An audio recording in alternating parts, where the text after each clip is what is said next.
نبی کون ہوتا ہے؟ تو اس کا جواب یہ ہے کہ نبی اس انسان کو کہتے ہیں، لہذا پہلی بات نبی انسان ہوتا ہے، فرشتہ نہیں ہوتا۔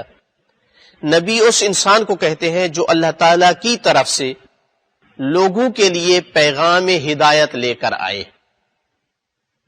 اور بغیر کسی انسانی واسطہ کے اللہ تعالی کی طرف سے اس پر وحی نازل ہو۔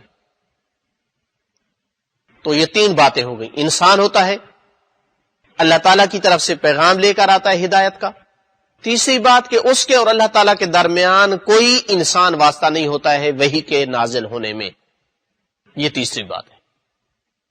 تو ایسی صفات رکھنے والا انسان نبی کہلاتا ہے۔ دوسرا سوال یہ ہے کہ یہ ہم نے ذکر کیا ہے پہلے سوال میں کہ وحی جو ہے نازل ہوتی ہے اس پر اللہ تعالیٰ کی جانب سے بغیر کسی انسانی واسطہ کے، فرشتہ واسطہ ہو سکتا ہے، انسان نہیں ہو سکتا۔ اس وحی سے مراد کیا ہے؟ وحی جو لفظ وحی ہے لغت میں تیزی سے کسی طرف اشارہ دینا یا رازدارانہ انداز میں کلام کرنا، اس کو وحی کہا جاتا ہے لغت میں۔ لفظ وحی جو عربی میں استعمال ہوتا ہے وہ ان معنی کے لیے کہ تیز طریقے سے اشارہ دینا یا رازدانہ انداز میں کلام کرنا۔ اسی مناسبت سے انبیاء کے ساتھ جو اللہ کی کلام ہوتی ہے وہ وحی کہلاتی ہے۔ تو لہٰذا ہم کہہ سکتے ہیں کہ اللہ اور نبی کے درمیان رابطے کا ایک جو وسیلہ ہے اس کو وحی کہا جاتا ہے۔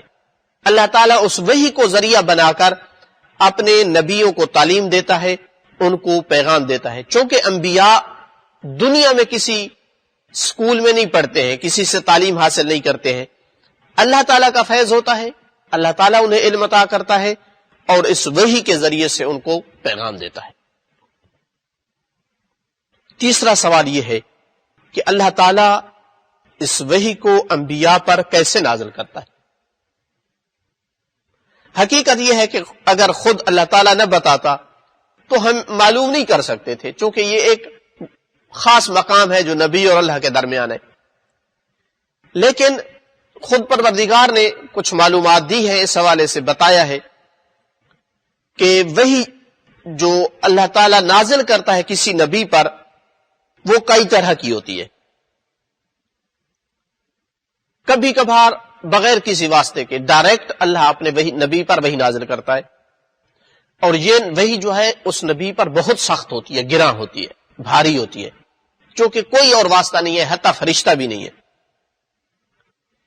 کبھی کبھار دوسری قسم وحی کی کہ کسی فرشتے کے ذریعے سے وحی نازل کرتا ہے، جیسے مثلا جبرائیل علیہ السلام کے ذریعے سے۔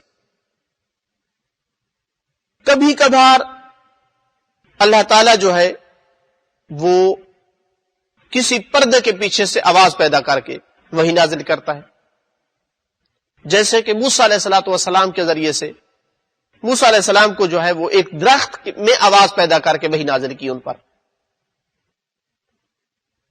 اسی حوالے سے آیت مجیدہ میں ہے وَمَا كَانَ لِبَشَرٍ أَن يُكَلِّمَهُ اللَّهُ إِلَّا وَحْيًا أَوْ مِن وَرَاءِ حِجَابٍ أَوْ يُرْسِلَ رَسُولًا، اور انسان کا یہ مقام نہیں ہے کہ اللہ تعالیٰ اس سے کلام کرے مگر یہ کہ وحی کے ذریعے یا پردہ کے پیچھے سے یا کسی رسول کو یعنی اپنے فرشتے کو بھیج کر کے۔